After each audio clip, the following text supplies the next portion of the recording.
buenas noches a todos. Damos inicio a nuestra sesión solemne del día de hoy, en la que tenemos el honor de contar con la presencia del señor Procurador General de la Nación, Supremo Director del Ministerio Público, según el artículo 275 y siguientes de la Constitución, doctor Fernando Carrillo Flores, que nos honra con su presencia y nos honrará con su palabra. Entonces, damos comienzo a la sesión. Señor secretario, tenga la amabilidad de leer el orden del día. Con mucho gusto, señor presidente.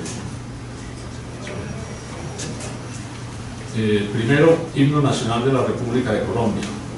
Segundo, minuto de silencio en honor del académico de número fallecido, doctor Augusto José Ibáñez Guzmán. Tercero, verificación del quórum. Cuarto, conferencia sobre la reforma a la justicia, a cargo del señor Procurador General de la Nación, doctor Fernando Carrillo Flores, Supremo Director del Ministerio Público. Artículo 275 de la Constitución Política. Quinto, palabras del presidente de la Academia Colombiana de Jurisprudencia, doctor Fernando Sarmiento Cifuentes. Sexto, iniciación del Foro para una Justicia de Colombia, acorde con las exigencias del siglo XXI. Séptimo, inscripción de los señores académicos que quieran participar activamente en la mencionada actividad. Octavo, vino de honor. Leído el orden del día, señor. Muchas gracias, doctor. Pregunto a los señores académicos si aprueban el orden del día. Vamos a invocar la memoria de nuestro dignísimo académico fallecido, el doctor Augusto José Ibáñez Guzmán. Un minuto de silencio en honor de su memoria.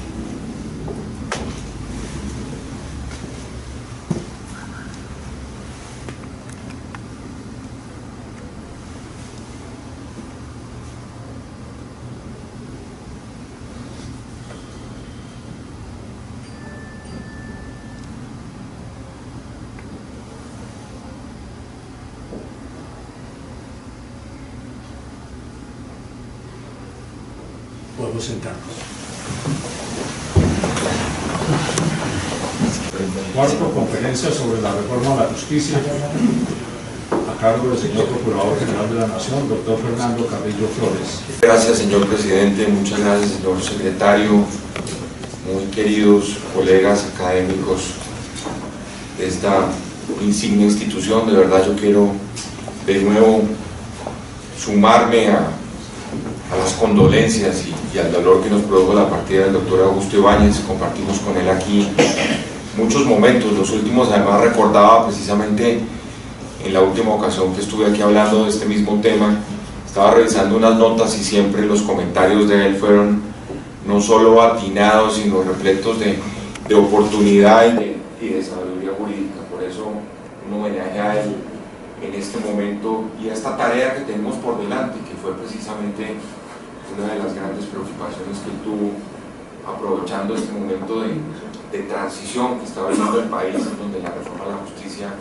aparece con toda la fuerza como una de las herramientas fundamentales en términos de la construcción de ese país con justicia que estamos todos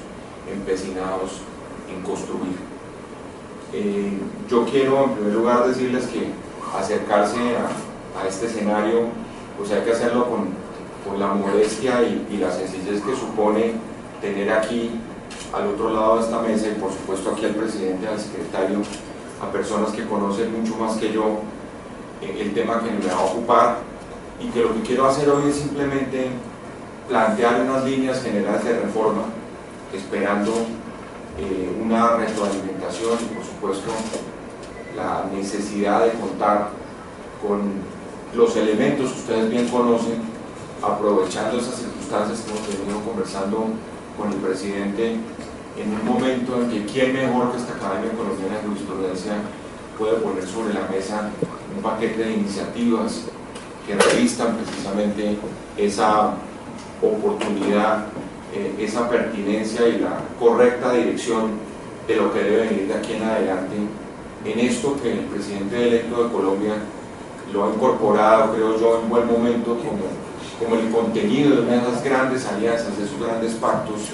Le señalaba que la gran oportunidad en la que ha puesto precisamente el presidente electo de la República para incorporar como uno de los pilares fundamentales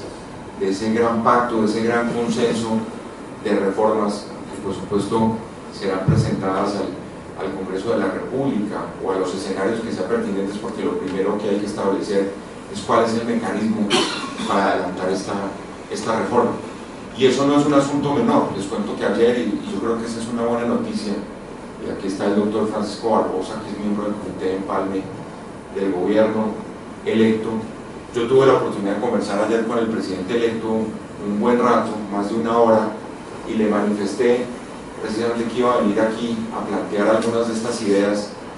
y le dije que por qué no podíamos contar con la oportunidad eventual de que él viniera a la Academia de Jurisprudencia. Ustedes han visto que él ha invertido un poco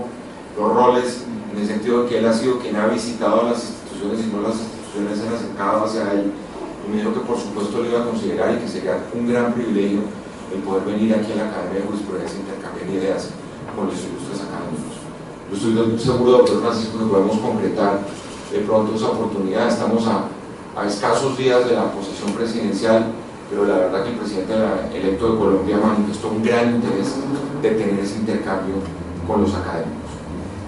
Eso como primer punto de partida. Yo creo que lo que hay detrás de todo esto, al margen de un camino que es el camino idóneo, un camino de tender puentes, de buscar un consenso sobre las reformas, sí que vale la pena por eso tener un pronunciamiento que sea un pronunciamiento institucional de esta academia. Ustedes perdónenme que arranque por ahí, pero me parece lo que es trascendental. Aquí llevamos 25 años de reformas, que es una historia de luces y sombras, en donde hay todo tipo de diagnósticos. Yo diría que hay déficit de soluciones, pero superávit de sobrediagnósticos en esta materia, y por eso es tan importante, y lo conversábamos con el presidente recientemente en mi oficina, que pudiéramos nosotros, como de hecho la academia ya lo ha hecho, pero dar todavía un paso más adelante en función de poder concretar ya un documento que fuera un documento integrador de todas las iniciativas que se han venido discutiendo y presentando en la academia, para someterlo pues a consideración de esas instancias donde lo que se busca es precisamente buscar ese consenso, porque claro, conseguirlo va a ser otro problema, pero me parece que la sola disposición del gobierno entrante de tener el consenso como base de toda la estrategia de reforma ya de por sí es un paso muy adelante. Esa, pues digamos, no ha sido mucho la historia de estos últimos 25 años de reformas, y por eso es tan importante no solo ensayarla, sino tratar de llevarla a un objetivo claro, y por supuesto que en el momento en que se presente, porque además son muy cortos los tiempos, eso sí quiero manifestarlo, y por eso, presidente, valdría la pena ahora en el debate en relación con el cronograma de lo que pueda hacer la academia, yo de antemano pues me reservo ese privilegio, teniendo en cuenta, por supuesto, de la mano de la academia, de una vez logremos unificar una propuesta, poderla llevar por la iniciativa que tiene el Ministerio Público, de la mano de la academia, insisto, a las instancias que sean pertinentes. Y las noticias de ayer del intercambio con el presidente electo de Colombia pues también van, yo creo, en esa dirección. Yo pienso que detrás de todo esto, y de ahí la necesidad de buscar unos caminos diferentes, obedece a un gran cuestionamiento, una premisa mayor de toda esta reflexión, y es la crisis de legitimidad y confianza en la que se encuentra no solo el ejercicio del servicio público de la justicia, sino de la administración de la misma en general. Y cualquier tipo de escenario, por lo tanto, debe darse en el marco de cómo recuperar esa legitimidad, de cómo recuperar esa confianza. Ustedes recuerdan que no venimos exactamente de una crisis profunda en esa materia. Yo miraba recientemente, lo único que tenemos como indicadores que son las encuestas, y la verdad en los últimos 25 años, después del 91, con la irrupción de las nuevas instituciones de la justicia, lo que siempre teníamos a nivel de la opinión de los ciudadanos eran resultados muy favorables para el desempeño de la justicia, no solo por el rol que jugó y que ha venido jugando todavía la tutela en términos de ser el gran instrumento de la Constitución del 91 para la defensa de los derechos, sino por los papeles que cada uno en el momento histórico frente a las afugias del caso pues tuvieron. Por un lado la Fiscalía General de la Nación en el caso del proceso 8000, la Corte Suprema de Justicia en el momento de la parapolítica, el propio Consejo de Estado cuando acudió a los mecanismos de pérdida de investidura que precisamente seguimos en el proceso de robustecimiento de los mismos, más una cantidad de acciones en materias muy concretas donde se han marcado rumbos muy claros. Aquí quiero destacar precisamente, por ejemplo, las acciones que la sección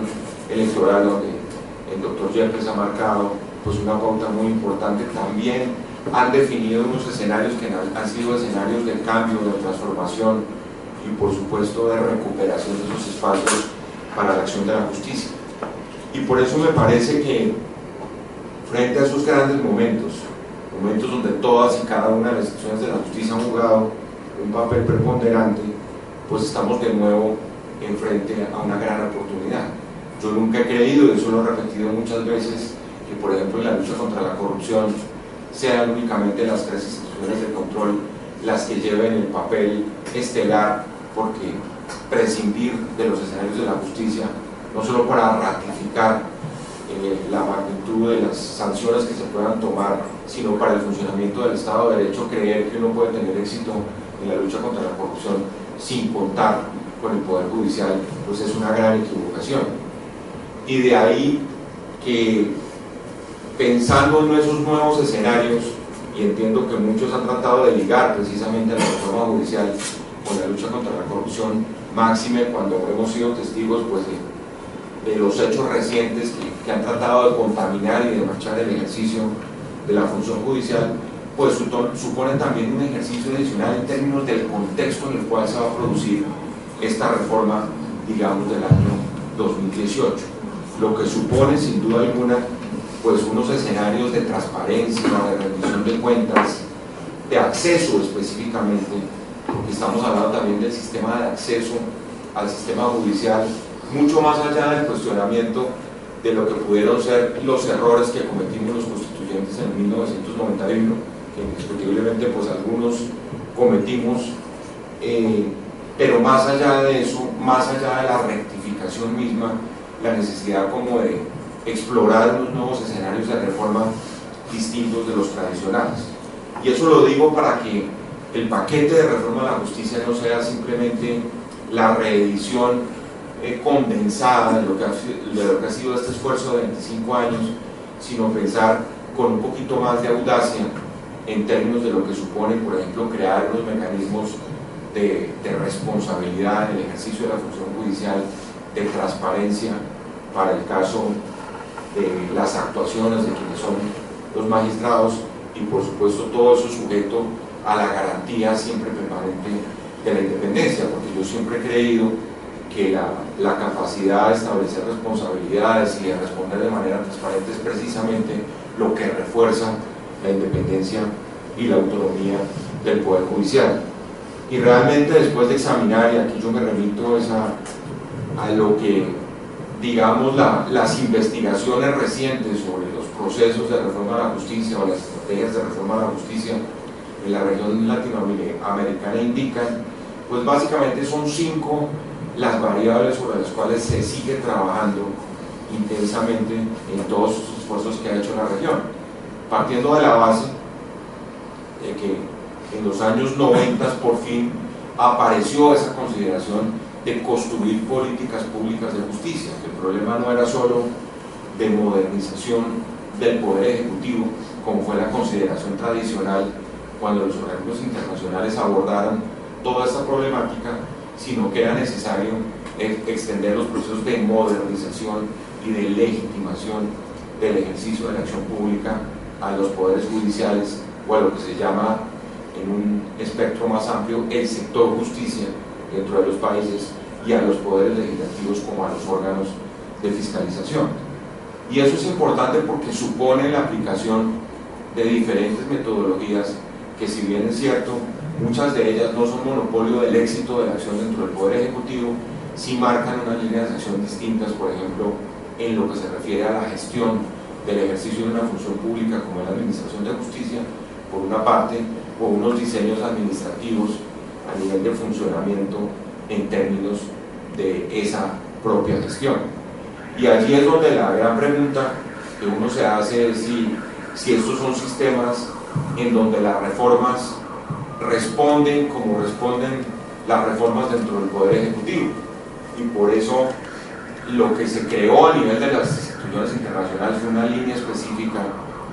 de reforma que incluyó, por supuesto, no solo a Naciones Unidas, al Banco Mundial, al Banco Interamericano, a la Corporación Andina de Fomento, sino toda la cooperación bilateral.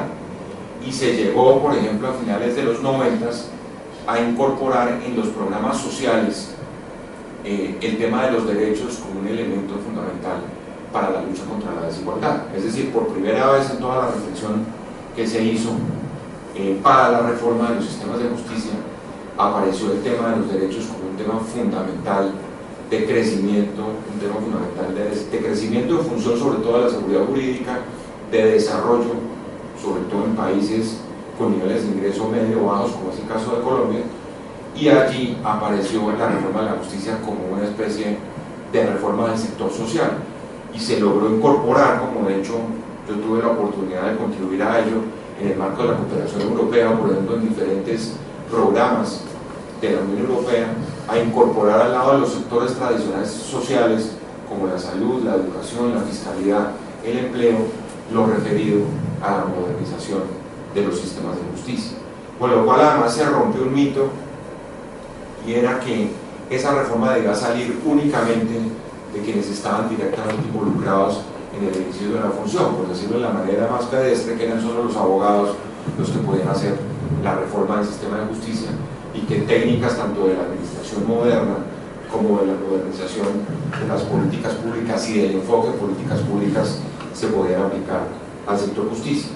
Lo que llevó también a poner en entredicho pues esa idolatría normativa, que llevó a pensar también que para reformar la justicia lo que había que hacer siempre era reformar la Constitución o también reformar la ley. Una de las primeras preguntas que hay que hacer en este momento, que yo sé que ha sido, y los honorables magistrados y magistrados que están aquí presentes en esta sala lo saben, fue precisamente el primer gran interrogante que se formuló al interior de la Comisión Intersectorial de la Rama, de la cual hacen parte las cabezas de las altas cortes, el fiscal y el representante de los empleados, en el sentido de si era necesario o no acudir a las herramientas tradicionales o si esto era un problema de gestión que pudiera ser resuelto por decisiones de carácter administrativo al interior de las propias cortes. Y claro, eso lleva necesariamente a una actitud un poco minimalista que entra en contradicción con la actitud maximalista, según la cual lo que hay que hacer es siempre reformar las constituciones y las normas constitucionales para que haya efectivamente una reforma que sea efectiva. Y en esa tensión entre la visión maximalista de reformar todo por la vía de la Constitución o reformar lo mínimo por la vía de los reglamentos y las decisiones, pues como siempre se impone el camino intermedio donde hay de lo uno y hay de lo otro, y habría que reformar instituciones constitucionales, y ustedes lo saben, el tema de las facultades electorales, sobre los cuales uno diría que hay un gran consenso en el país, pues por supuesto que supone una reforma constitucional, pero los temas permanentes y agobiantes del ejercicio de la ética pública y de la ética de lo público en la administración de justicia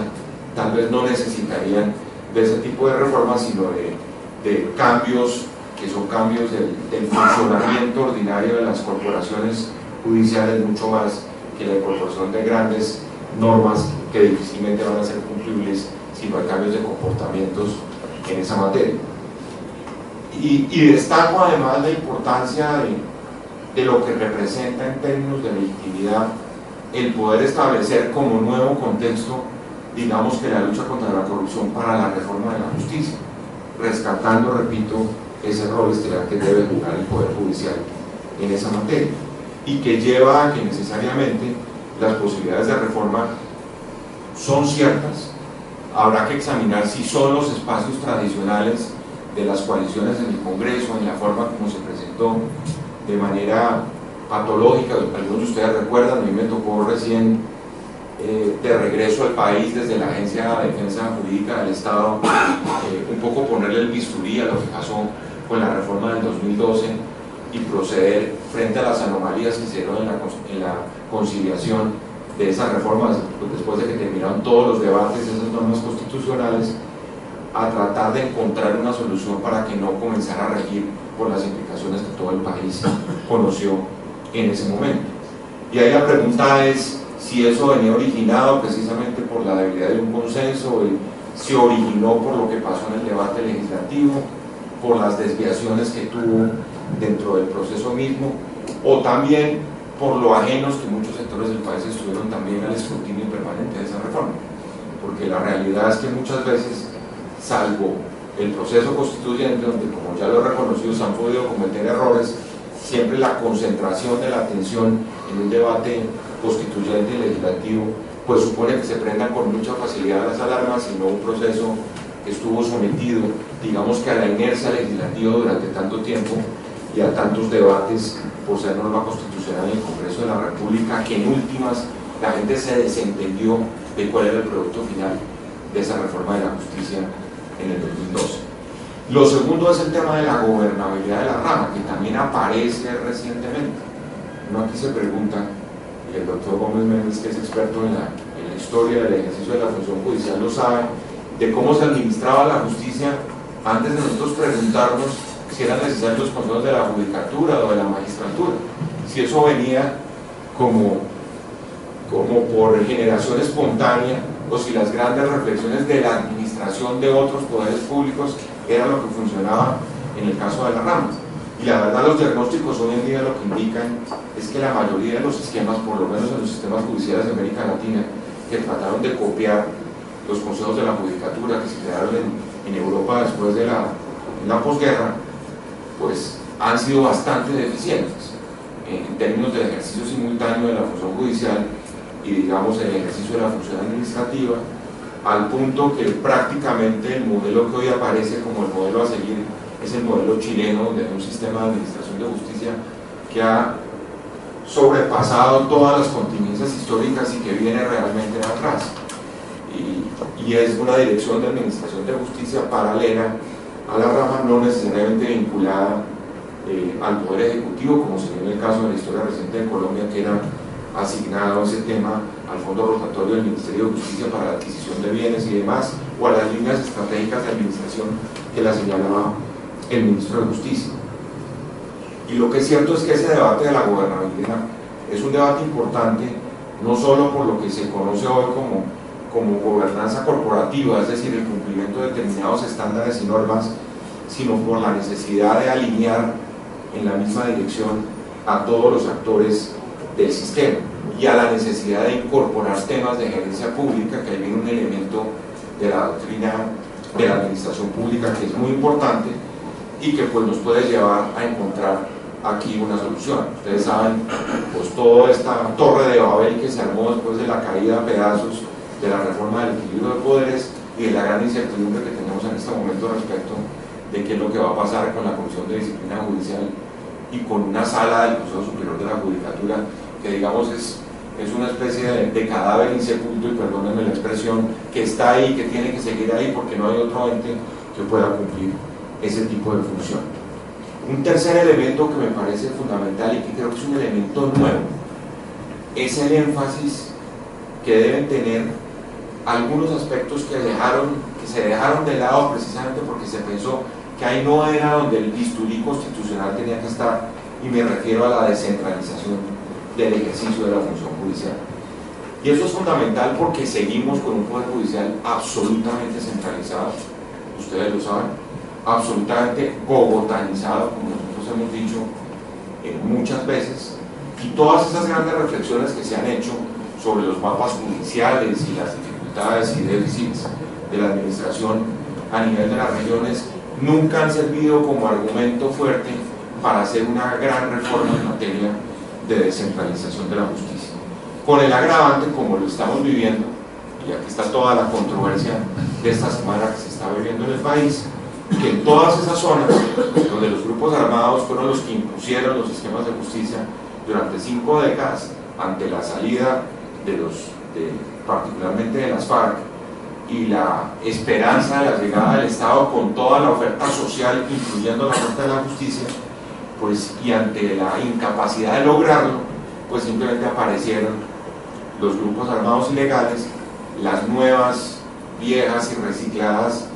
bandas, más las disidencias de las FARC, más el Ejército de Liberación Nacional, el Clan del Golfo y toda esa gama de bandidaje que ustedes conocen, y terminaron ocupando esos espacios en donde simple y llanamente la administración de la justicia pues no existe. Con lo cual nosotros siempre hemos insistido en que la gran reforma de la administración de justicia es la reforma de la justicia básica y territorial, que en la misma forma como para la salud y la educación, siempre la atención primaria de la salud y la atención primaria de la educación, en el caso de la atención básica de la justicia, ahí tenemos realmente unos vacíos realmente dramáticos, porque una verdadera reforma descentralizada de la administración de justicia nunca la hemos hecho, y que nos hemos ocupado mucho más de la gran cirugía constitucional, de la arquitectura a nivel de las altas cortes, olvidándonos siempre de lo que representa eso, con todas las limitaciones que eso tiene, porque es evidente que allí existen unas limitaciones, además no solo administrativas, sino presupuestales, que son notables. El número de jueces por 100.000 habitantes en el caso de Colombia sigue estando por debajo de todos los estándares, y todos sabemos, en el famoso ejemplo que le ponían a uno en la Facultad de Derecho, que por ejemplo en la Bota Caucana, allá nunca llegaba la administración de justicia, para no hablar de todas las zonas de conflicto en donde esa es la característica esencial. Y a eso se le suma un factor que ha sido un factor que ha distorsionado por completo el acceso a la justicia, y que hoy constituye además, esto sí que cabe para este momento de la discusión de por qué no funciona la justicia, el asesinato de los líderes sociales, cuando uno le pone el ingrediente de la inseguridad ciudadana y la falta de estructuras a nivel del poder ejecutivo local relacionadas con la justicia. Y eso lo digo porque nunca se puso en marcha una estructura donde hubiera secretarías de justicia municipal y departamental, incluso, que se comprometieran con ese tipo de objetivos. Y eso sigue prestándose un poco, independientemente de que sea el Poder Ejecutivo, con una presencia del Poder Judicial como gran independiente absolutamente débil, lo que lleva a multiplicar la problemática en esa materia. Y todos los temas de acceso, el cuello de botella de los temas de acceso está ahí precisamente, como está en las grandes ciudades, multiplicado, repito, por los temas de la seguridad ciudadana. Una cuarta variable es el tema de la eficiencia, que es siempre el caballito de batalla para combatir las reformas y las decisiones que se toman al interior de la justicia. Una cadena interminable de esfuerzos fallidos, atribuibles además a las estructuras del Consejo Superior de la Judicatura. Una gran tarea pendiente, un esfuerzo de los organismos internacionales por construir indicadores de gestión y de resultado que siempre se quedaron a mitad de camino, que nunca pudo evaluarse la gestión de los jueces, que nunca el ejercicio de la función judicial pudo compararse con otro tipo de pares a nivel de la administración pública, y el resultado, pues, una justicia morosa, que es lo que todos sabemos que se da en este país. Y lo último, a nivel de variables, que yo creo que es una de las más importantes en este momento, por las condiciones de la oportunidad de reforma que estamos viviendo, el tema de la corrupción al interior de las decisiones judiciales. Si realmente dentro de la consideración tradicional eso era incorruptible, era precisamente la casa transparente donde llegaban las decisiones para solucionar la corrupción, y de la noche a la mañana nos encontramos con que precisamente era allá adentro donde había unos focos que había que combatir, en un ejercicio además que supone pues una autorregulación y una autorreforma que en muchos de los casos pues no se ha dado. Y allí pues todos esos nuevos escenarios también, y aquí me refiero a los procesos de rendición de cuentas que han sido tan esquivos, a los procesos disciplinarios que son tan complejos. Yo siempre recuerdo, hoy me tocó hacer un capítulo en un informe de Transparencia Internacional sobre corrupción y justicia en el año 2009, y encontrar la información, por ejemplo, de las acciones disciplinarias contra los jueces era una tarea absolutamente imposible. Y a la conclusión a la que se llegaba es que o no existía o estaba tan bien guardada y también reservada la información que nunca se pudo, incluso en un escenario latinoamericano donde hay sistemas judiciales, digámoslo así, mucho más atrasados que el colombiano, de poner sobre la mesa cuáles eran los estándares a nivel de las investigaciones disciplinarias y de los actos, tanto a nivel de responsabilidad penal como de responsabilidad disciplinaria de los jueces. Eso, por supuesto, algo ha cambiado, pero sigue siendo, creo yo, pues un elemento para hacer un examen de conciencia de lo que se va a hacer de aquí en adelante, sobre todo frente a escándalos como el cartel de la toga y todo lo que ya conoce la opinión pública. Yo termino en 5 minutos porque, como yo les decía, yo creo que vine acá fue a escucharlos a ustedes más que señalar una serie de normas de carácter concreto que yo creo que es las que tenemos que construir, presidente, aquí conjuntamente alrededor de las comisiones que usted ha establecido. Y yo diría, hay otros elementos que no pueden ser ajenos, porque me parece que si vamos a presentar una propuesta, esa propuesta tiene que ser integral desde el punto de vista de cuáles son los elementos que requieren una reforma constitucional, cuáles requieren una reforma legal, cuáles requieren cambios en la cultura jurídica, relacionados con la enseñanza del derecho, relacionados con la posibilidad de afectar incluso la actividad corporativa, y nosotros hemos hecho algunos ejercicios con el doctor Carlos Mario Molina, que está acá, que es el director del Instituto de Estudios del Ministerio Público, con los colegios de jueces, con los colegios de abogados, con la Asociación Colombiana de Facultades de Derecho, y ahí hay ejercicios en donde hemos venido consolidando como los puntos fundamentales, presidente, que podemos poner a consideración de ustedes cuando quieran, porque ese es un ejercicio que hemos venido acumulando en los últimos meses. Y además de todo eso, pues lo que representa eso, digámoslo así en términos de los otros grandes consensos, pactos o alianzas que necesita construir Colombia de aquí en adelante, y que tienen que ver, por ejemplo, con poner definitivamente coto a la inestabilidad que ha generado, digamos, esta transición normativa por cuenta del posconflicto. Todos sabemos que todos los focos de la reforma de la justicia han estado centrados en la Justicia Especial para la Paz, y uno piensa que es un esfuerzo importante, pero distrajo completamente la atención del foco donde debíamos tenerlo, como era precisamente como los temas de la justicia básica y territorial. Todos los temas de excesos de regulación, por ejemplo, que indiscutiblemente tienen que ver también con la simplificación de normas. Yo entiendo que un proyecto que presentó el Ministerio de Justicia, yo no sé qué suerte tuvo. Todos los temas de la cultura de la legalidad, que en eso, durante la campaña presidencial y particularmente en el programa del presidente Duque, hubo pautas muy claras. Toda la lucha contra la impunidad, la necesidad de avanzar en los controles sociales, la necesidad de tener esa dimensión social de la reforma de la justicia, como clave además en la lucha contra la desigualdad. Como hoy en día, hoy estábamos lanzando, les cuento, una campaña con 3 medios de comunicación para la defensa de los líderes sociales, y realmente hoy en día casi todas las problemáticas del país, y eso por supuesto es casi que descubrir el agua tibia, diría el doctor Gómez Méndez, tienen que ver con el ejercicio de los derechos. Y si uno habla de la defensa de los líderes sociales, el patrón de conducta, a mí me preguntaban, bueno, ¿y qué es un líder social hoy en día en Colombia? Un líder social es alguien que está comprometido con la defensa de los derechos de un sector de su comunidad, que tiene una voz y que ha levantado una bandera y que tiene una resonancia dentro de una comunidad. Y eso es lamentable porque son precisamente quienes después de la firma del acuerdo están apareciendo en las regiones, después de que pasaron los nubarrones y el humo de la guerra, y aparecieron como nuevos líderes dentro de las comunidades en la defensa de los derechos territoriales, en la defensa del medio ambiente, en la defensa del derecho a la educación, de la salud, en la defensa de las etnias, quienes en buena parte de los casos están siendo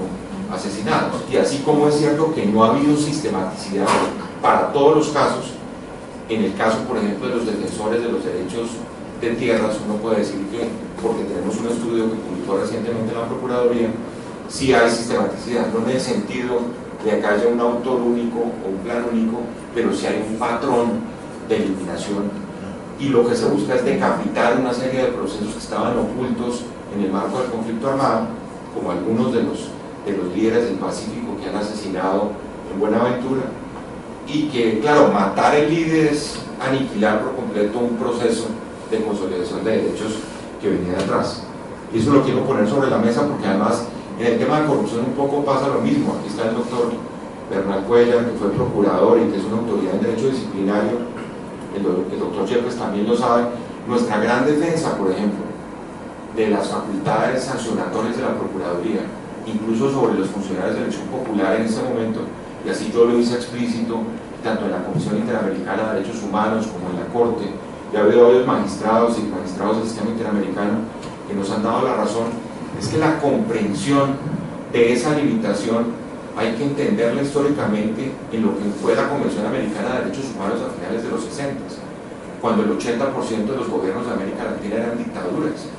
y donde el Poder Ejecutivo era el que copaba todas las instancias, y por supuesto el Poder Judicial estaba subyugado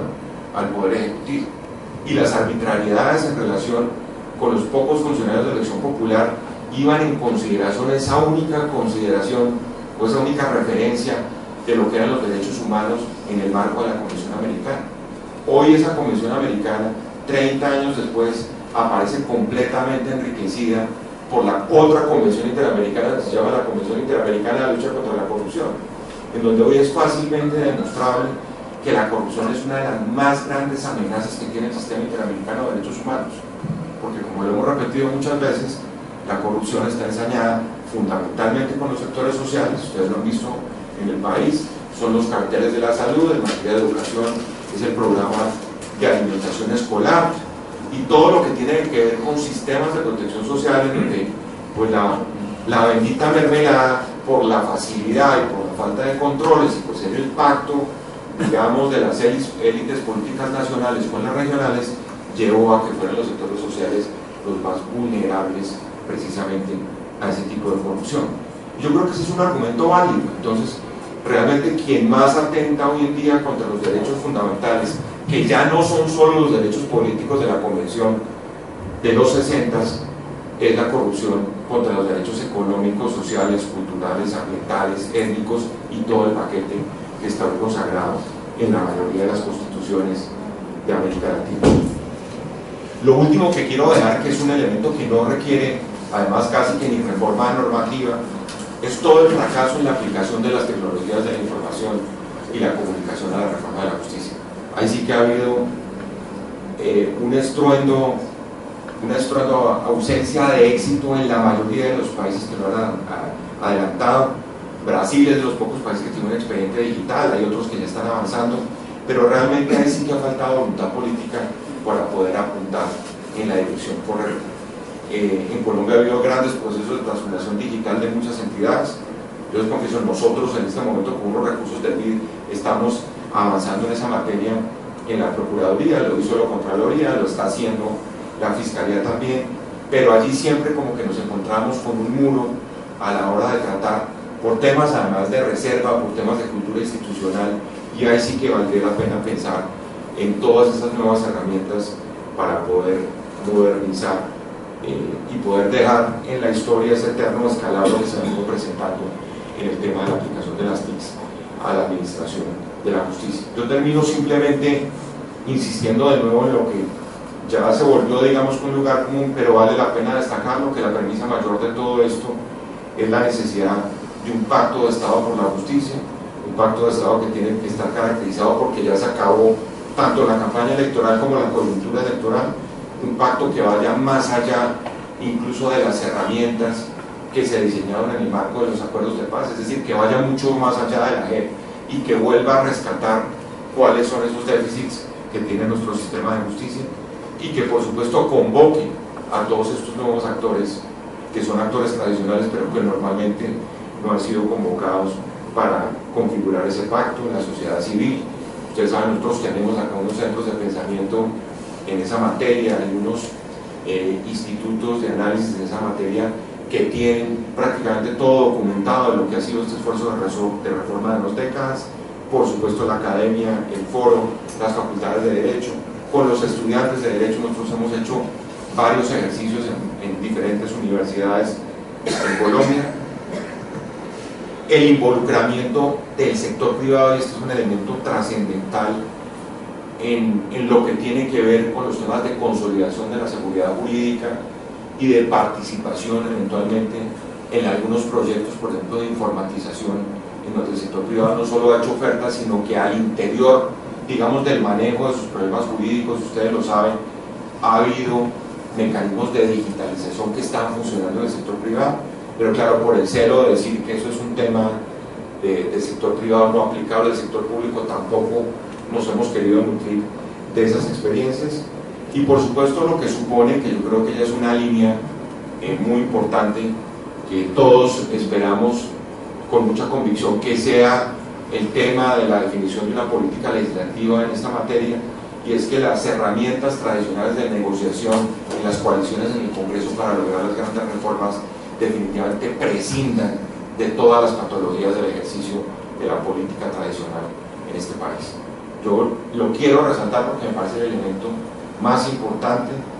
Ustedes han visto ya cómo se ha venido consolidando esto, hoy ha habido algunas dificultades, y hablando ayer con el presidente Duque, yo se lo decía abiertamente: si él logra dejar a un lado, a la vera del camino, lo que han sido pues todos esos mecanismos de negociación, que son los que han marcado el éxito, entre comillas, de las coaliciones legislativas en Colombia, ustedes saben de lo que estamos hablando, pues va a poder abrir un horizonte optimista en el sentido de que definitivamente va a ser el interés público el que va a regir a la hora de la aprobación de esas reformas, y que eso supone, por supuesto, y por eso sí termino, apreciado presidente, recuperar pues la majestad, la dignidad, tanto del ejercicio de la justicia como del ejercicio de la política. Muchísimas gracias. Muy buenas noches para todos.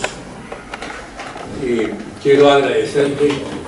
al señor Procurador General de la Nación sus acertadas apreciaciones sobre la situación que vive el país en materia jurídica, sobre las circunstancias que nos agobian, sobre la necesidad que hay de que la ciudadanía reaccione jurídica y políticamente en el sentido amplio de la palabra política, entendida como superación de lo cotidiano y no como el destino proceder electorero o el destino proceder de capillas, de grupúsculos, de grupos de presión y de todas las circunstancias que han apoyado y apoyan la administración de justicia. El país, como lo ha puesto el presente el señor Procurador, requiere de un cambio profundo en estas materias, y debo informar a la academia que el señor Procurador tuvo la gentileza desde finales del año pasado de proponernos que la academia participara activamente en su programa de consolidar una propuesta para el país en materias de reforma a la justicia. Al inicio del presente año lo reiteró, y fue de mi obligación, no solamente académica, sino ciudadana, atender ese llamado y pensar que, de acuerdo con los estatutos de nuestra academia, que la consagran como consultora del gobierno por una parte y por la otra como una entidad que debe y puede participar en la reforma de la justicia como elemento primordial de convivencia ciudadana, estuve presto a concurrir a su despacho.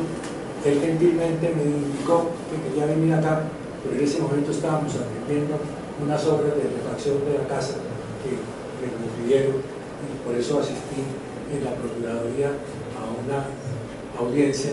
muy importante con dos de sus cercanos colaboradores, perfectos caballeros, perfectos señores, perfectos conocedores de estos temas, y para mí fue muy importante acordar con el señor Procurador una línea de comportamiento, o mejor que de comportamiento, de conducta consistente en que procedería en primer término una conferencia magistral, y es la que hoy nos ha brindado usted, señor Procurador, y se la agradezco muchísimo. Enseguida continuará con un foro que permitirá la participación de los académicos y de distintos sectores de la sociedad, porque será un foro abierto en el cual las distintas opiniones apreciaciones, consideraciones de ciudadanos conocedores de estos temas puedan expresarse, puedan condensarse en líneas de pensamiento que, coordinadas con la Procuraduría, nos permitan presentarle al país conjuntamente, con el debido respeto, esas propuestas a la opinión pública nacional. Efectivamente, la Procuraduría, en cabeza de su director, es el Ministerio Público, y como todos sabemos, este es un poder de control establecido por la Constitución, que es independiente completamente del legislativo, del ejecutivo y del judicial, lo cual no implica que actuemos a las espaldas de ellos, sino que hay una plena autonomía, y la academia bien puede, como lo aprecio personalmente y creo que lo apreciamos todos los académicos, participar de estos temas. Como lo ha dicho el señor procurador, los resultados electorales del nuevo gobierno le permiten adoptar el patrocinio de la reforma de justicia una vez que tengamos la propuesta, y pensamos que será de tal magnitud intelectual y jurídica y de contenido filosófico que pueda ser adoptada, si no en su totalidad, sí en sus grandes líneas, por el gobierno y que se le presente al país, porque los anteriores proyectos que hicimos en esta academia que viene ocupándose de estos temas desde hace muchos años nos han producido una serie de frustraciones a las cuales somos ajenos, pero somos víctimas de ellas. En ese orden de ideas conviene mucho, y reforzando o complementando un poco las palabras de nuestro distinguido conferencista, recordar que existe un plan decenal de justicia que podríamos examinar en detalle y actualizar, que es urgente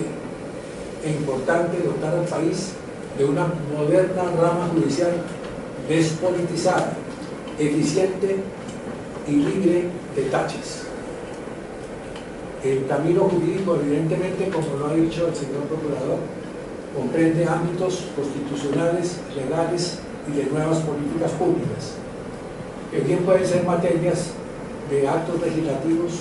de actos congresionales o de otro tipo de consideraciones que los conviertan en normas, que pueden ser elaboradas por el Congreso y que bien pueden ser vigiladas por la ciudadanía. También ha hecho el señor procurador una consideración de los contenidos económicos de las reformas, de manera que se mantengan dentro de planos de moderación, dada que la circunstancia fiscal del país es conocida de todos como estrecha y difícil, y esto tiene un costo fiscal importante que valdría la pena ser muy cuidadosos en la modernización de esa justicia, que debe comprender una adopción de cambios en la infraestructura y en el procesamiento electrónico de datos, que debe comprender por la descongestión judicial, porque es triste pensar que un proceso ordinario demore X número de años, que un proceso contencioso administrativo se lleve la vida de un abogado litigante. También es importante que miremos hasta dónde puede llegar la tutela o dónde no puede llegar, porque evidentemente ha habido deformaciones de la misma tal como originalmente fue concebida. Y debe haber mecanismos de escogencia tanto de magistrados como de jueces, como de fiscales, como de otros funcionarios de la rama, que nos conduzcan a la seriedad de los trabajos que acometan estas personas. Y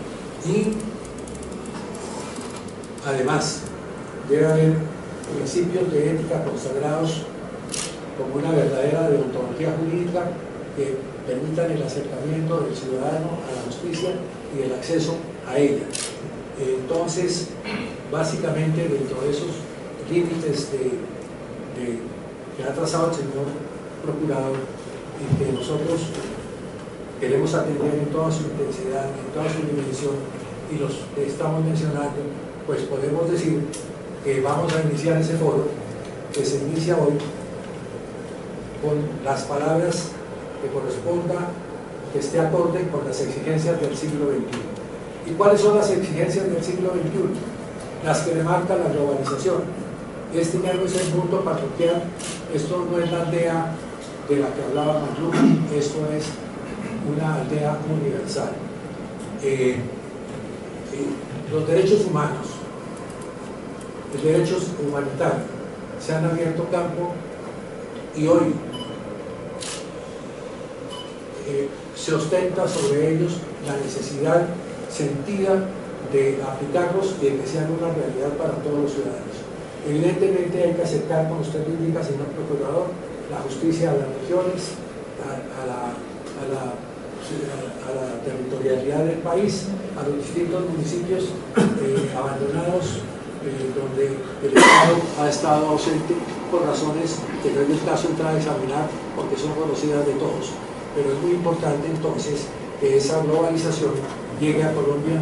con las comunicaciones, con la modernización de la enseñanza del derecho, con la difusión de la ética y de los principios que tutela estas obligaciones que tiene el Estado moderno con sus ciudadanos. De modo, señor Procurador, que cuente en lo posible con nuestra modesta contribución, generosa sí, respaldada por una tradición de 124 años que ponemos a entera disposición del Ministerio Público, conservando nuestra autonomía, respetando sus facultades, pero concordando todos en que el país necesita recibir una propuesta concreta que la vamos a intentar que sea en un tiempo muy corto para aprovechar la gras d'état de que tanto se trata para los nuevos gobiernos y que esperamos que este tenga la posibilidad de emplear en remediar un problema de gran magnitud como es el problema de la justicia. Muchas gracias, señor Procurador, nuevamente, y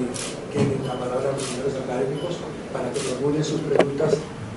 pero preguntas concretas, respetuosas, como luego serán, y muy dirigidas a los temas que han venido tratados. Antes de hacerlo, agradezco la presencia de distinguidos académicos como el doctor Francisco, el doctor Gómez Méndez, como el doctor Yepes, como la doctora Emilce, como la doctora Consuelo y demás miembros de la Universidad Libre, su presidente, y demás personajes que encuentro acá, todos dignísimos de ser saludados y de ser atendidos con bien merecido. Entonces, en el orden que planteen sus preguntas, por su venia, señor Procurador, les concederé la palabra. Esta oportunidad que nos permite hacer un análisis sobre la actual situación de la Administración de Justicia y que podamos lograr exponer nuestro pensamiento de la mano de la Procuraduría, como lo ha presidido desde tiempo atrás el señor Procurador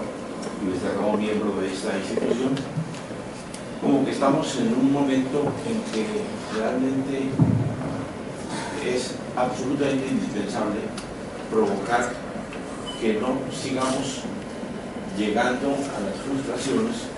que año por año hemos venido repitiendo en los últimos 25 años.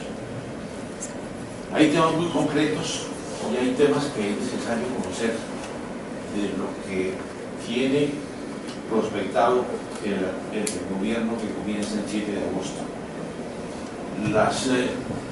observaciones que usted ha hecho, doctor Carrillo, y las formas tan puntuales a las que se ha referido nuestro presidente, requieren de conocer el punto de vista del nuevo gobierno, por cuanto que él está interesado en resolver este drama, y yo creo que hay voluntad política para hacerlo, no solamente a lo que se refiere al Centro Democrático como organismo que va a orientar la política que va a comenzar la rama ejecutiva, sino también por las necesidades que tiene el país y que están encabezadas en los diferentes grupos de opinión que tienen su participación en el Congreso de la República, y como los ciudadanos de diferentes entidades que también adscritas a colegios de abogados, adscritas a diferentes organizaciones, a ONGs y aún a la propia opinión ciudadana, deben tratar de plantear. Hemos escuchado en las noticias que el gobierno nacional tiene el deseo de reunir a las diferentes cortes en una sola. esa idea creo que la ha aclarado el presidente electo, en el sentido de que es una de las inquietudes que quiere presentar, desde luego entendida de que no está amarrada con hacerla una verdad absoluta. Entonces es importante que de golpe a una persona como el doctor Francisco Barbosa, que está interviniendo, como usted lo ha dicho, doctor Carrillo, en los grupos que tienen enlace de opinión para buscar soluciones, nos dé su opinión y que podamos nosotros también escuchar aquí voces de importantes profesores universitarios, de importantes abogados en ejercicio, de importantes académicos, para que sepamos qué es lo que puede hacer la academia, qué es lo que puede hacer la universidad y qué es lo que podemos nosotros hacer de consumo para que no volvamos a incurrir en las frustraciones de los últimos años y que la academia pueda expresar su voz de la mano de la Procuraduría. A mí me preocupan mucho las funciones electorales que cumplen las Cortes, lo que se ha llamado la politización de la administración de justicia. Me preocupa mucho la centralización de la misma, a la que usted mismo se ha hecho referencia, doctor Carrillo, y necesitamos que realmente las regiones del país cuenten con una presencia de la administración de justicia, tanto de los jueces como de la fiscalía y de todos los organismos que requieren de una cumplida forma de realizar la justicia. Me preocupa también, además de eso, la manera como se vayan a resolver la actitud de los aforados y realmente dentro de ello hay una cantidad de preguntas que podemos hacerle, pero yo sí quisiera que personas informadas como las que están esta noche aquí puntualizar. Yo quiero apuntarme, señor presidente, a ser parte del comité que decide la academia para contribuirlo, y espero pues que tenga resonancia como debe tenerla la invitación que usted le ha hecho en buena hora, señor presidente, a la academia para que busquemos un documento que pronto podamos nosotros presentarlo de la mano del señor procurador. Simplemente para un poco recoger las palabras que planteaba hace un momento el señor procurador, y es efectivamente hay una intención del gobierno del presidente electo por establecer un diálogo fructífero con la justicia. Ese diálogo fructífero ya se ha empezado, ya se ha iniciado, para tratar de establecer algunos de los parámetros interesantes, unos parámetros de buen funcionamiento de la justicia. Yo creo que ese es un poco el escenario fundamental, y es pensar que más allá de grandes discusiones sobre la rama judicial, lo que se requiere es activar mecanismos para el buen funcionamiento de la rama. Yo hablo particularmente de algunos de los temas que planteó el señor procurador. El tema de hay una reflexión interesante sobre la descentralización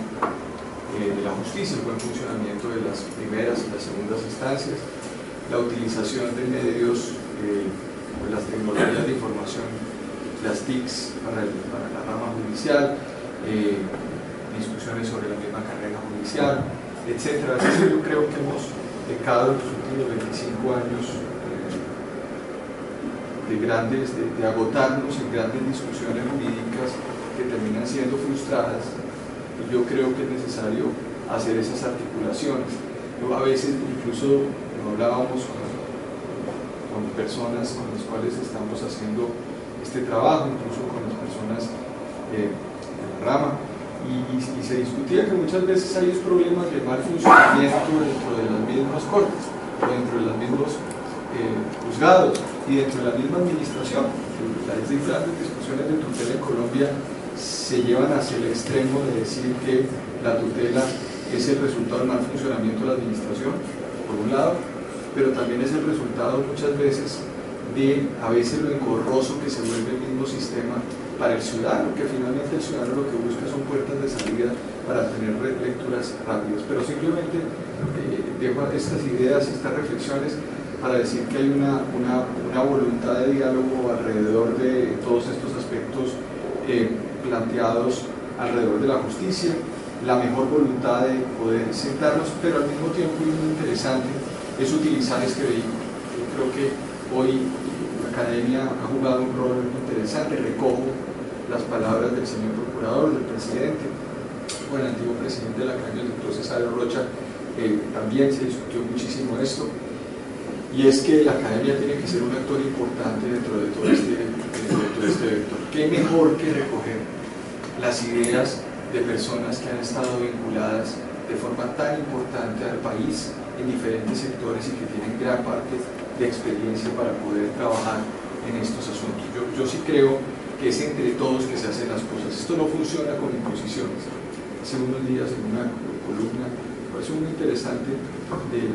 Fernando Cepeda, decía en el diario El País en Cali, decía que el disenso es tremendamente fundamental para construir el consenso en cualquier institución, en la democracia. Yo sí creo que ese disenso es tremendamente importante. No va a haber grandes reformas, digamos, esas grandes reformas que todo el mundo está esperando, probablemente van a tomarse un tiempo, pero sí va a empezar a trabajarse en un proceso de largo aliento, unas más rápidas, con las cortes, con la justicia, con los diferentes actores de la rama, la posibilidad de construir elementos que nos permitan mejorar el funcionamiento de la justicia en este país. Entonces yo creo que son algunas ideas que uno podría decir. Por supuesto que felicito, digamos, la iniciativa de que la academia se vincule, y creo que entre más actores, entre más digamos, actores como la academia o actores académicos, digamos, en las universidades, yo creo que va a ser mucho más interesante toda esta reflexión. Muchas gracias, señor presidente. Solamente muy brevemente las palabras del doctor Barbosa en el sentido de la importancia de la tecnología en la administración de justicia. Me parece que es un tema que no se debe demorar más, pues teniendo las herramientas tecnológicas con que ya contamos para permitir tanto a los jueces como a los litigantes, a quienes necesitan una rápida administración de justicia, utilizar esos mecanismos que ya se están utilizando y que se pueden mejorar en cuanto a toda la rama judicial. Es un tema que hemos visto con la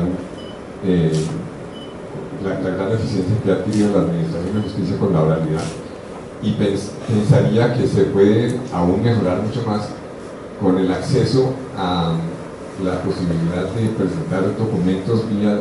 vía electrónica, por vía digital, y de hacer todo el proceso judicial en esa forma, de manera que se agilicen los procesos, se le dé la celeridad que deben tener, sin que, o por supuesto, eso disminuya ni genere omisiones al debido proceso, ¿no? Pero las herramientas están allí, la disponibilidad de tecnología está allí, se está utilizando en muchos países de forma acelerada. Valga la pena mencionar, por ejemplo, que en el estado de Delaware ya se están constituyendo sociedades digitalmente, ¿no? con el uso de la famosa herramienta del blockchain, y efectivamente pues no hay necesidad de un solo papel para constituir una sociedad en ese estado, de modo que en la misma forma podríamos avanzar rápidamente con la infraestructura que ha sido desplegada por el Ministerio de TIC en el país en cuanto a acceso a Internet de las localidades más remotas del país, permitiendo también a los jueces y a quienes necesitan tener acceso a la jurisprudencia las publicaciones que por vía digital se pueden hacer de forma mucho más rápida, mucho más barata, y permitiendo el acceso a ellas a todos los jueces. No debía dejar de mencionar la necesidad que tenemos de un sistema de acceso a las líneas jurisprudenciales tanto de la Corte Constitucional como de las cortes, las altas cortes del país, y implantar y poner en práctica ese sistema de líneas jurisprudenciales es una necesidad imperiosa después de las varias decisiones de la Corte Constitucional en donde se hace énfasis en la importancia del precedente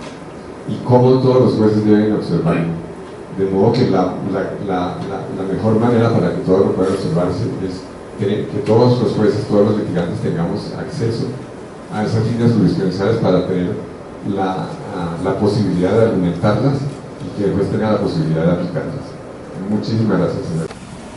Durante varias décadas hemos visto que la propuesta relacionada con la administración de justicia debe ser revalorada por el concepto de reforma a la administración de justicia, que es lo que necesitamos. La justicia como tal seguramente no se puede reformar porque es un concepto filosófico, pero la administración sí. Y las propuestas se reducen fundamentalmente a lo que llaman ahora el operador de la justicia. Y el operador lo refieren casi que exclusivamente a los magistrados de las altas cortes. Y no se ve el contexto general de todos los funcionarios que de alguna manera tienen que administrar justicia. Por ejemplo, yo no he escuchado una propuesta relacionada, en el caso en el que yo trabajo fundamentalmente con los defensores de familia, con los comisarios de familia. No ha habido una propuesta. Y le digo, señor procurador, que uno va a una comisaría de familia y llega con un problema y sabe que no consigue. Porque ese es el criterio como se trata allí al usuario de la justicia. Y si miramos el escenario de la justicia,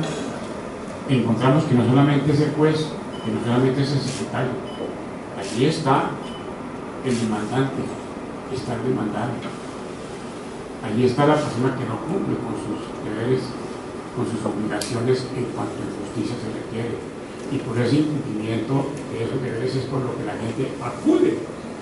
a donde el juez para que se obtenga el problema. Si nosotros no solamente miramos el escenario jurídico respecto del operador, sino que también nos detenemos en quien demanda la administración de la justicia y modificamos la cultura del ciudadano en general para que haya menos incumplimiento de obligaciones, para que haya más respeto de los derechos, para que tengamos cultura más de cumplimiento de deberes que de exigibilidad de derechos. Hemos hecho un avance importante y eso no está dentro del catálogo de fórmulas que están en las diferentes fórmulas, en las diferentes propuestas de administración de la justicia. Dentro de los muchos correos que llegan por WhatsApp, hay uno que quiero compartir con todos ustedes. Dice uno: la insólita crisis de Holanda, la escasez de delincuentes. Han tenido que cerrar cárceles por tener delincuentes en Holanda. En cambio aquí, la semana pasada escuchamos una propuesta importante de que teníamos que construir más cárceles. ¿Necesitamos más cárceles? ¿Necesitamos más cárceles? ¿O necesitamos más escuelas? ¿Necesitamos más educación? Necesitamos más gente que cumpla con sus deberes, más que gente que haga la reclamación de sus derechos. Y dejo simplemente esas inquietudes, que seguramente van a ser ampliadas en la mesa de trabajo en la que nos sentemos para efectos de presentar las propuestas que realmente permitan un cambio en la administración de justicia para tener una mejor reconocimiento de los derechos y los deberes. Muchas gracias, señor. Quería rescatar varias cosas, si ustedes me permiten. Yo quisiera hacer como algún tipo de propuesta metodológica de aquí en adelante que me parece fundamental, porque los tiempos escasean. Hemos hablado con el presidente de la posibilidad incluso de tener ya algún tipo de texto concreto que pudiéramos presentar en una instancia previa. Pensamos en hacer algún foro ya de otras dimensiones que puede ser organizado por la Procuraduría conjuntamente con la Academia y muchas universidades. El presidente de la Biblia acá, aquí está el doctor Eurípides Cuevas, el doctor Alejandro Venegas, tanta masa crítica aquí que hay, el doctor Saúl Flores, que nos pueden ayudar tanto a ir estructurando una propuesta. Carlos Ignacio Jaramillo, que está aquí también en el escenario, desde la decanatura, una de las mejores decanaturas de derecho que se han hecho en este país en los últimos años. Cada uno tiene una gran cantidad de cosas para aportar, es lo que me parece a mí. Yo creo que con lo que hay aquí, en este escenario, podemos solidificar una gran propuesta de reforma, que sería como el paso siguiente, presidente, porque yo oigo las intervenciones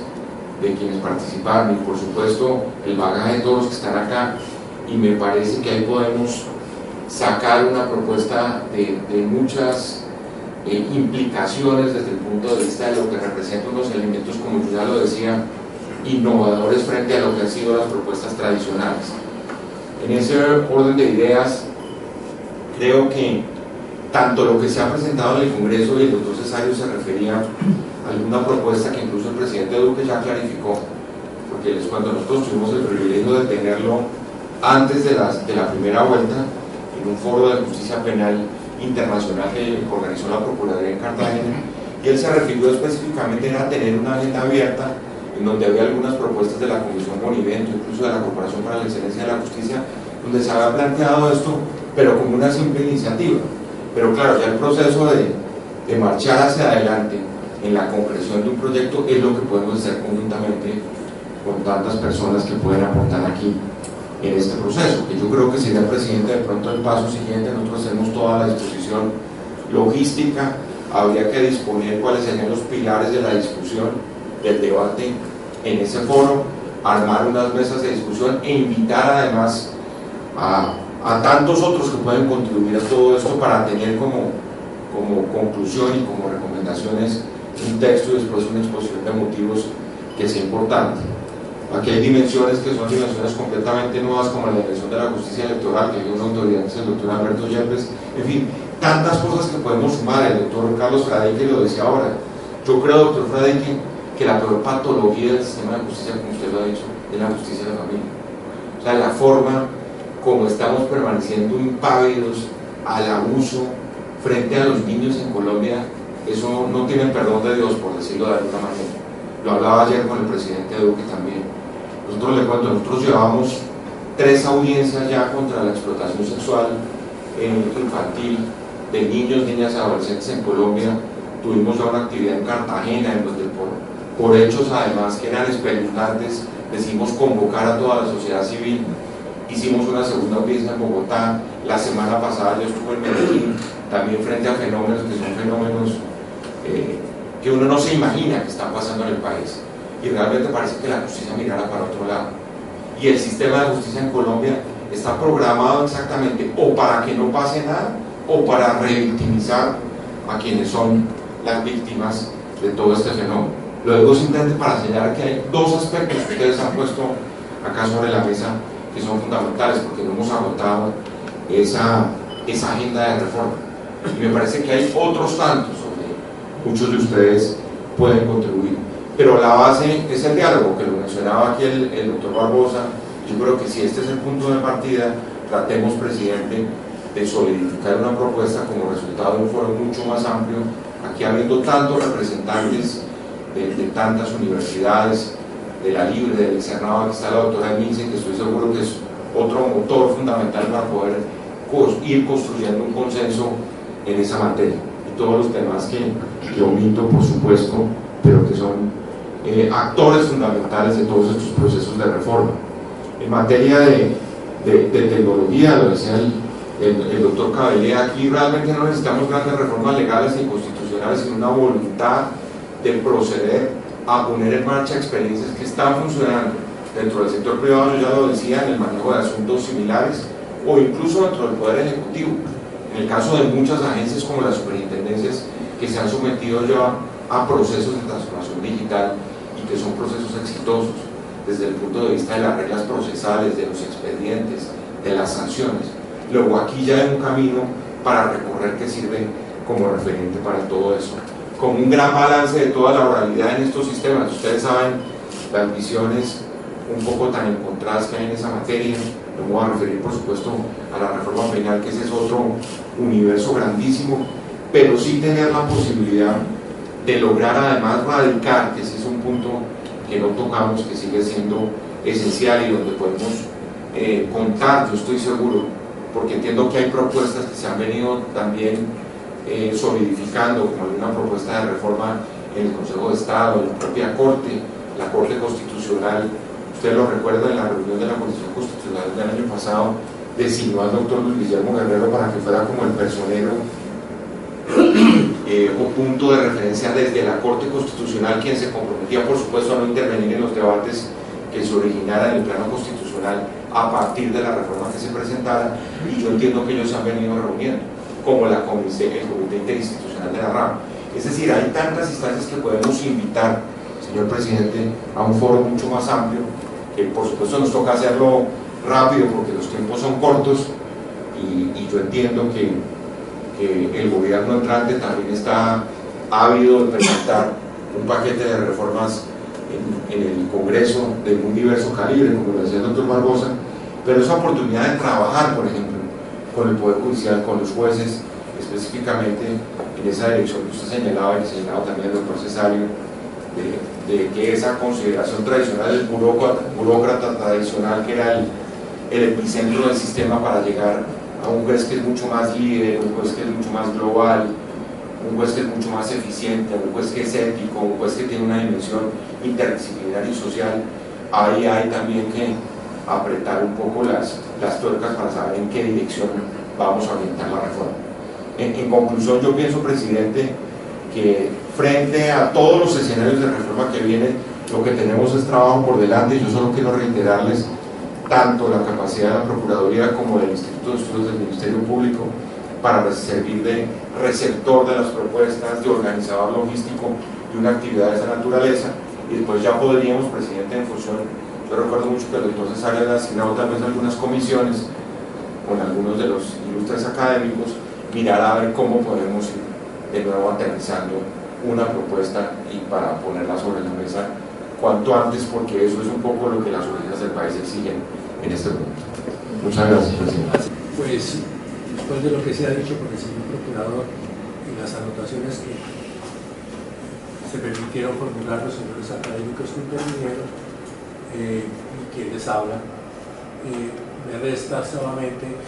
decir que los académicos que deseen participar se inscriban ojalá esta misma noche,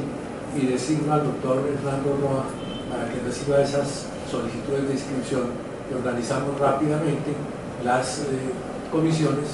porque las anteriores, por algunas circunstancias que no es del caso examinar, pues por el paso del tiempo quedaron un poco, digamos, desueltas En el aire. en el aire. Entonces las vamos a reactivar. Por favor, señores académicos, que tengan el tiempo, la disposición y la voluntad de trabajar en esto, inscríbanse con el doctor Hernando Roa, ojalá esta misma noche, para que mañana podamos mirar esos nombres y trabajar sobre estos lineamientos que ha formulado el señor procurador, que comparto en su integridad, porque como les dije, nosotros tuvimos reuniones y hemos tenido otras posteriores con sus colaboradores en cómo se desarrolla esto con intervención del mayor número de académicos interesados en el tema, que reúnan distintas capacidades intelectuales y profesionales, y desde luego con la participación de todos los que quieran colaborar con nosotros. Muchas gracias. Octavo título de los nombres. Por eso pasamos a primer piso.